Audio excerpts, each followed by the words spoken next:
नमस्कार, मैं विवेकानंद और आप देख रहे हैं न्यूज फॉर नेशन।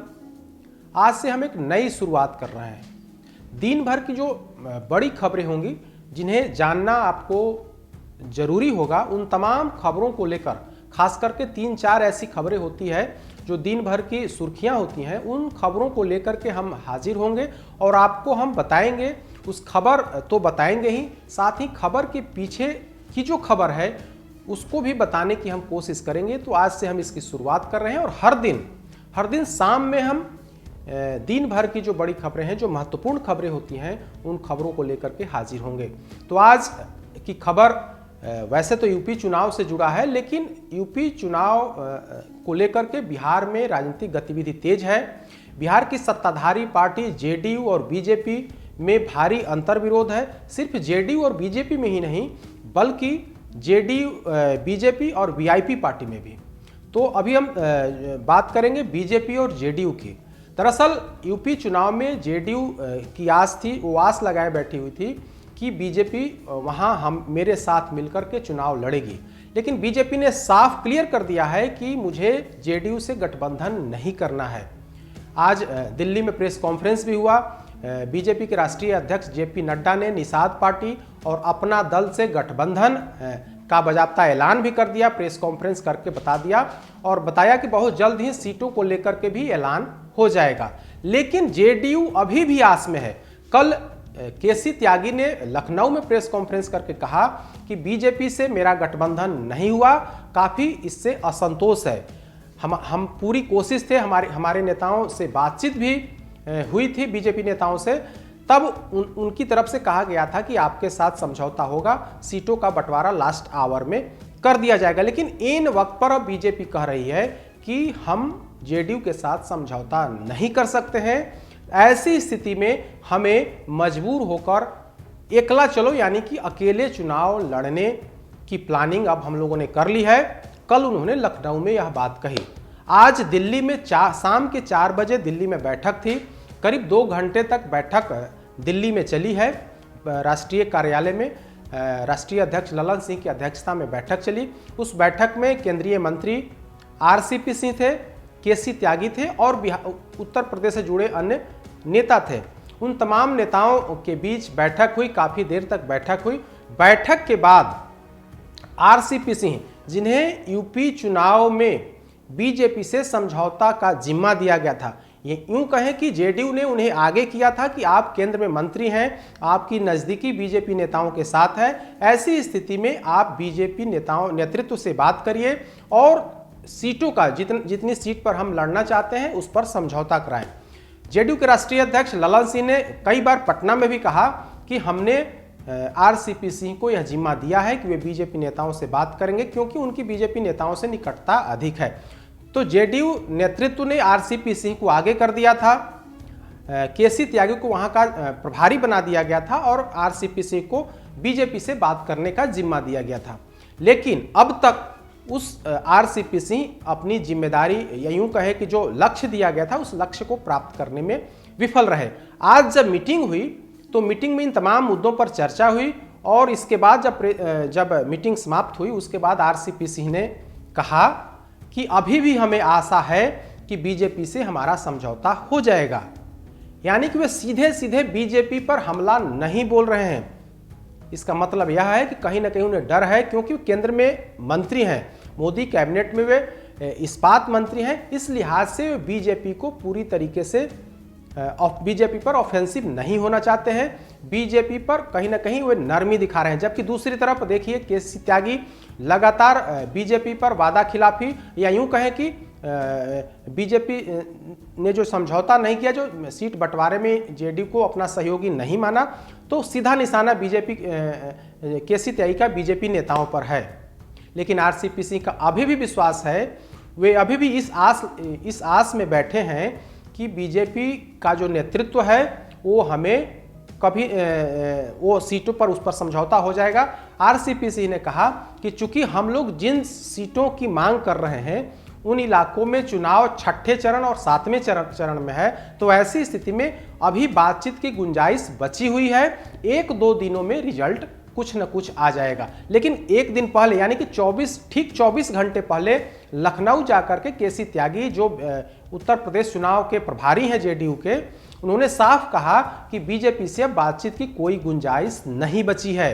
हमने 51 सीटों पर कैंडिडेट तय कर लिए हैं और अंतिम जो बातचीत होगी कल यानी कि आज जो बैठक है उसमें तय हो जाएगा और उसके बाद हम लोग सीटों का उस कैंडिडेट के नाम का ऐलान कर देंगे।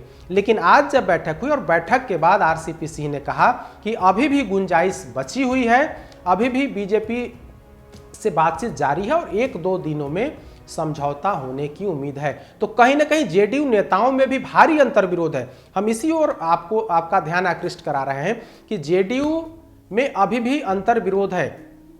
एक तरफ आरसीपी सिंह बीजेपी से अपनी निकटता दिखा रहे हैं, बीजेपी पर सीधा हमला नहीं बोल रहे हैं, जबकि दूसरी तरफ जो राष्ट्रीय महासचिव हैं केसी त्यागी, वे साफ तौर पर कह रहे हैं कि बीजेपी से मेरा समझौता नहीं हुआ।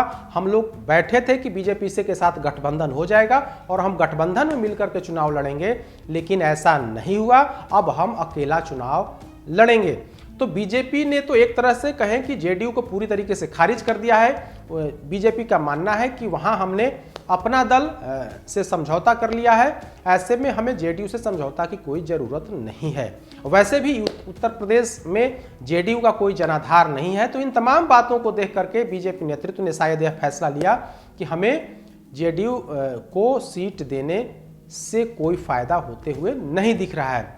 लेकिन आरसीपी सिंह का तो कुछ अलग ही दावा है। वे कह रहे हैं कि अभी 1-2 दिन और इंतजार करिए, बातचीत कुछ न कुछ पॉजिटिव हो जाएगा। जबकि आज की बैठक थी कि उम्मीदवार के नाम पर मुहर लगना था, लेकिन आज जेडीयू की बैठक की जब समाप्ति हुई तो आरसीपी से यह कहते दिखे कि अभी भी इंतजार करिए, बीजेपी के साथ बातचीत जारी है। दूसरी खबर हम मुकेश सहनी और बीजेपी के झगड़े की बात करेंगे। दरअसल मुकेश सहनी यूपी में चुनाव लड़ रहे हैं। उनका दावा है कि हम उत्तर प्रदेश में 165 सीटों पर चुनाव लड़ेंगे। कल उन्होंने 25 सीटों पर अपने कैंडिडेट के नाम घोषित भी कर दिए। मुकेश सहनी सीधे तौर पर बीजेपी पर निशाना साध रहे हैं और कह रहे हैं कि हिम्मत है तो वे हमें निकाल दें या एनडीए से बाहर का रास्ता दिखा दें। तो बीजेपी और जेडीयू नेताओं में सीधे तौर पर लड़ाई जारी है। पॉलिटिकल वार एक दूसरे पर जारी है। बीजेपी सांसद जो मुजफ्फरपुर के सांसद हैं और इन्हीं के समाज से हैं, अजय निषाद, वे तो लगातार पिछले 2 महीनों से मुकेश सहनी को घेर रहे हैं। आज नीतीश कैबिनेट में बीजेपी कोटे से मंत्री नीरज कुमार बबलू ने बड़ा हमला बोला है और कहा है कि मुकेश सहनी गिदड़ भभकी नहीं दें। अगर उन्हें हटना है, अगर वे कह रहे हैं कि उनकी बदौलत सरकार टिकी हुई है, तो उनको कौन रोकता है, वे छोड़कर चले जाएं। अगर उनकी ही बदौलत सरकार टिकी हुई है नीतीश कुमार की, तो फिर उनको यहाँ रहने से क्या जरूरत, वे छोड़कर चले जाएं, वे तेजस्वी के साथ चले जाएं, क्या फर्क पड़ता है। तो बीजेपी ने आज क्लियर कर दिया है, बीजेपी कोटे से मंत्री नीरज बबलू हैं, उन्होंने क्लियर कर दिया है कि गिदड़ भभकी देने से काम नहीं चलेगा, बल्कि आपको अगर हिम्मत है तो आप खुद ब खुद छोड़ करके चले जाइए। दरअसल बीजेपी यह मानती है कि वीआईपी के यानी मुकेश सहनी की पार्टी के जो अब 3 विधायक बचे हैं, एक मुसाफिर पासवान बोचहां जिनकी मौत हो गई है, वहां से उपचुनाव होने हैं, जो 3 विधायक बचे हैं वे कहीं ना कहीं बीजेपी नेतृत्व के संपर्क में हैं। ऐसे में बीजेपी पूरी तरीके से कोई अनफिट नहीं है। बीजेपी यह मानकर चल रही है कि अगर मुकेश सहनी कुछ इधर उधर की बातें करेंगे तो तीनों विधायक मेरे पास चले आएंगे, यानी कि बीजेपी खेमे में चले आएंगे। ऐसे में बीजेपी के लिए टेंशन वाली बात नहीं है। इसलिए बीजेपी के नेता लगातार मुकेश सहनी पर हमला बोल रहे हैं और इस बार तो बीजेपी के जो मुजफ्फरपुर के सांसद हैं अजय निषाद, उन्होंने तो यहाँ तक कह दिया है कि उनके ही जिले यानी कि बोचहां में विधानसभा के उपचुनाव होने हैं, वहां से मुसाफिर पासवान वीआईपी के विधायक थे। अब उस सीट पर भाजपा अपना प्रत्याशी देगी। एनडीए सीट बंटवारे में बोचहां सीट वीआईपी के खाते में गई थी, लेकिन अब इस बार जो उपचुनाव होंगे उसमें वहां से बीजेपी अपना उम्मीदवार उतारेगी। तो पूरी लड़ाई जो है वीआईपी वर्सेस बीजेपी की लड़ाई जारी है बिहार में। और तीसरी जो खबर हम आपको बताने जा रहे हैं, यह भी आपके लिए जानना जरूरी है, वो यह कि राजद ने एक बार फिर से मुख्यमंत्री नीतीश कुमार को ऑफर दिया है कि आप तेजस्वी यादव का समर्थन करिए और केंद्र की राजनीति करिए। आपका चेहरा बड़ा है, आप केंद्र की राजनीति करिए और बिहार में जो है तेजस्वी यादव को मुख्यमंत्री बनाइए। राजद के विधायक व प्रवक्ता भाई वीरेंद्र ने आज बाजाप्ता मीडिया कर्मियों के सामने कहा कि नीतीश कुमार, चूंकि बीजेपी नहीं चाह रही है कि नीतीश कुमार मुख्यमंत्री रहें, ऐसे में नीतीश कुमार जी को तेजस्वी यादव का समर्थन करना चाहिए और खुद केंद्र की राजनीति करनी चाहिए। और जब तेजस्वी यादव मुख्यमंत्री बन जाएंगे तो इन्हें राज्यसभा भेज दिया जाएगा और एक केंद्र की राजनीति करेंगे। तो राजद ने यह ऑफर नीतीश कुमार को दिया है और कहा है कि आप केंद्र की राजनीति करिए, राजद आपके साथ खड़ी है। राजद के जो 75 विधायक हैं वो आपके साथ खड़े हैं और आपको सांसद बनाएंगे। आप बिहार की कमान तेजस्वी यादव के हाथों में दीजिए, क्योंकि समय की यही मांग है। इस पर जेडीयू ने प्रतिकार किया है और कहा है कि क्या हम आपके यहाँ आवेदन करने गए हैं। संजय सिंह जो जेडीयू के नेता हैं, एमएलसी हैं, उन्होंने कहा है कि राजद यह फालतू की बात कर रहा है, राजद के नेता फालतू की बात कर रहे हैं। बिहार में मुख्यमंत्री के तौर पर नीतीश कुमार काम कर रहे हैं। जेडीयू और बीजेपी में कहीं कोई विभेद नहीं है, कहीं कोई मतभेद नहीं है, सब कुछ सामान्य रूप से चल रहा है। ऐसे में राजद की यह सलाह का कोई मतलब नहीं है, वो सलाह अपने पास रखें।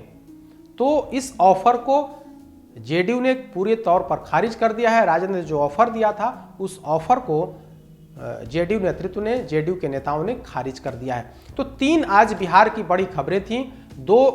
एक तो यूपी चुनाव से जुड़ी हुई थी, लेकिन चूंकि बिहार की जो 2 पार्टियां हैं, जेडीयू बिहार में बीजेपी की सहयोगी पार्टी है और एनडीए घटक का सबसे बड़ा दल है संसदीय सांसद के तौर पर देखें तो। लेकिन यूपी चुनाव में जेडीयू की कोशिश थी कि हम बीजेपी के साथ मिलकर, गठबंधन मिलकर चुनाव लड़ें, लेकिन वह अभी तक तो सफल नहीं हो पाया है। हालांकि आरसीपीसी अभी भी आस लगाकर बैठे हैं कि 1-2 दिन और इंतजार करिए, कुछ न कुछ सार्थक बातचीत होगा। दूसरी खबर हमने बताई कि मुकेश सहनी भाजपा का जो प्रकरण है, जो विवाद है, उस पर चर्चा की। और तीसरी जो खबर थी, जो आरजेडी ने नीतीश कुमार को ऑफर दिया है, उस खबर के बारे में हमने आपको बताया। तो आज दिन भर की यही 3 बड़ी खबरें थीं। इन 3 बड़ी खबरों के बारे में हमने आपको विस्तार से बताया। कल फिर इसी समय हम हाजिर होंगे दिन भर की बड़ी खबरों के साथ। अधिक अपडेट्स के लिए देखते रहिए न्यूज़ फॉर नेशन। नमस्कार।